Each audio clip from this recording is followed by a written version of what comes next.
প্রিয় বরিশালবাসী, আসসালামু আলাইকুম।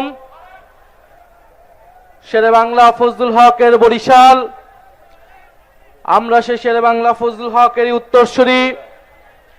শেরে বাংলা ফজলুল হক এই বরিশালের সন্তান, যিনি জমিদারি প্রথার বিরুদ্ধে লড়াই সংগ্রাম করে এই বাংলার কৃষক প্রজার মুক্তি নিশ্চিত করেছিলেন, জমির অধিকার নিশ্চিত করেছিলেন। আমরা 24-এর এই তরুণ প্রজন্ম ফ্যাসিবাদী ব্যবস্থার বিরুদ্ধে লড়াই সংগ্রাম করে বাংলাদেশের নাগরিকের অধিকার নিশ্চিত করার জন্য কাজ করে যাচ্ছি। প্রিয় বরিশালবাসী, আজকে 11 দলের এই মহাসমাবেশ, আমরা অনেকগুলা বিভাগ ঘুরে ঘুরে আজকে বরিশালে জড়ো হয়েছি। সর্বশেষ আমাদের ঢাকায় মহাসমাবেশ অনুষ্ঠিত হবে, তারপরে প্রত্যেকটা জেলা, প্রত্যেকটা উপজেলায় আমাদের এই কর্মসূচি চলমান থাকবে। এবং এর মধ্যেও সরকার যদি গণভোটের রায়ের আলোকে জুলাই সনদ বাস্তবায়ন না করে, তাহলে গণ আন্দোলন এবং গণ অভ্যুত্থান পর্যন্ত যেতে আমরা বাধ্য হব। আমরা এখনো কোনো কঠোর কর্মসূচি দেই নাই, আমরা হরতাল অবরোধের মতো কর্মসূচি দেই নাই, কিন্তু যে কোনো সময় সেই ধরনের কর্মসূচি দেওয়ার জন্য আমাদের প্রস্তুতি রয়েছে।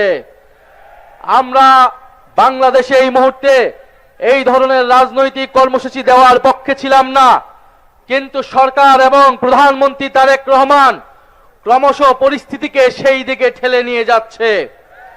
প্রধানমন্ত্রী অনেক ভালো ভালো কথা বলেন, প্রধানমন্ত্রীর মুখে মধু অন্তরে ছলনা।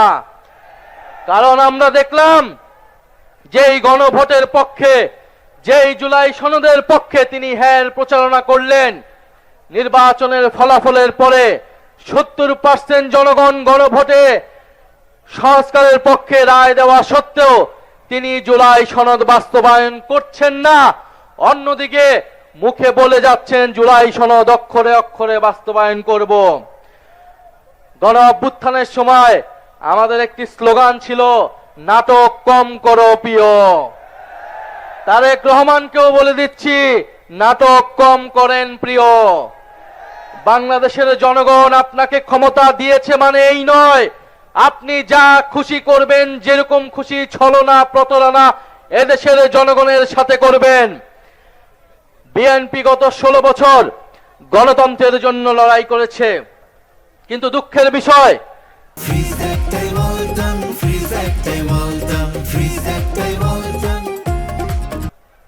5ই আগস্টের পর থেকে তারা গণতন্ত্রের বিপক্ষে লড়াই করে যাচ্ছে। আসল কথা হচ্ছে বিএনপি কখনোই গণতন্ত্রের পক্ষে ছিল না, তারা লড়াই করেছিল ক্ষমতার জন্য। তারা গণ অভ্যুত্থানে আমাদের সাথে কাঁধ মিলিয়েছিল ক্ষমতার জন্য, নিজেদের স্বার্থ হাসিলের জন্য। নির্বাচনের মাধ্যমে ক্ষমতা তাদের কুক্ষিগত হয়েছে। এখন তারা পরিবর্তনের কথা বলে না, এখন তারা সংস্কারের কথা বলে না, এখন তারা 31 দফার কথা বলে না, এখন তারা সংবিধান সংস্কার কমিশনের কথা বলে না, বরং এখন তারা বলছে তারা নাকি কোনোদিনই সংবিধান সংস্কারের কথা বলে নাই।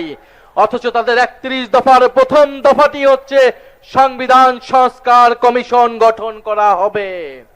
অতএব সংবিধান সংশোধন কমিটির নামে যে প্রহসন এই জাতির সাথে করা হচ্ছে, শেখ হাসিনা এই ধরনের প্রহসন করে আজকে তার পরিণতি হয়েছে সে দিল্লিতে আছে।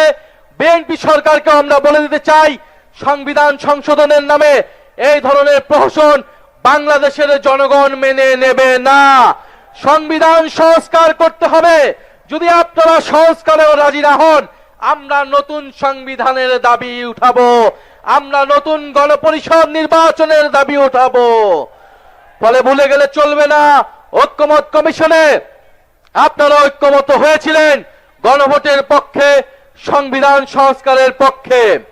প্রিয় বরিশালবাসী, আমরা জানি বরিশালে কর্মসংস্থান নাই, বরিশালের মানুষ ঢাকায় গিয়ে অনেক কষ্ট করে জীবন যাপন করে। বিএনপি সরকার তাদের ইস্তিহারে বলেছিল 18 মাসে তারা 1 কোটি কর্মসংস্থান নিশ্চিত করবে। 5 মাস হয়ে গিয়েছে, কয়টি কর্মসংস্থান নিশ্চিত হয়েছে? কয়টি চাকরি নিশ্চিত হয়েছে? হয়েছে চাঁদাবাজি নিশ্চিত হয়েছে কিনা? কার্ড হয়েছে কিনা ছাত্র দলের, যুব দলের?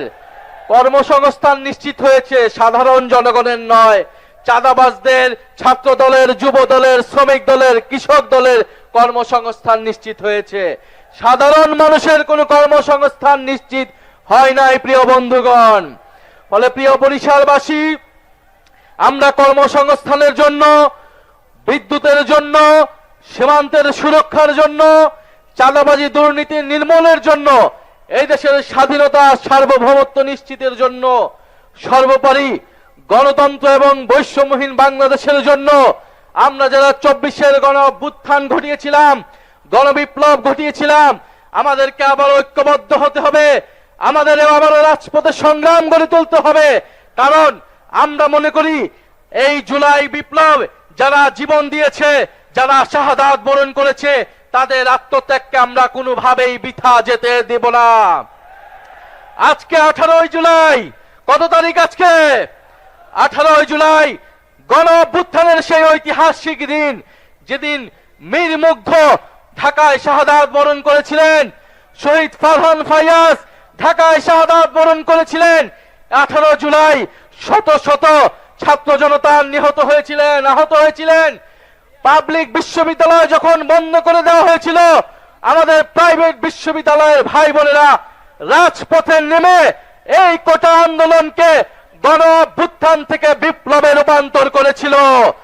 আমরা আজকের সেই সমাবেশ থেকে আমাদের সেই প্রাইভেট বিশ্ববিদ্যালয়ের শিক্ষার্থী ভাই ও বন্ধুদের যারা শহীদ হয়েছে, যারা আহত হয়েছে, তাদেরকে আমরা শ্রদ্ধা ভরে স্মরণ করছি এবং আমরা ওয়াদা করছি আমাদের এবারের লড়াই, এবারের সংগ্রামে সংস্কারের পক্ষে, বিচার নিশ্চিতের পক্ষে আমরা সেই প্রাইভেট পাবলিক মাদ্রাসার শিক্ষার্থীদের, সেই শহীদদের আত্মত্যাগকে ধারণ করে এবারে আমাদের সফলতা আমরা অর্জন করব।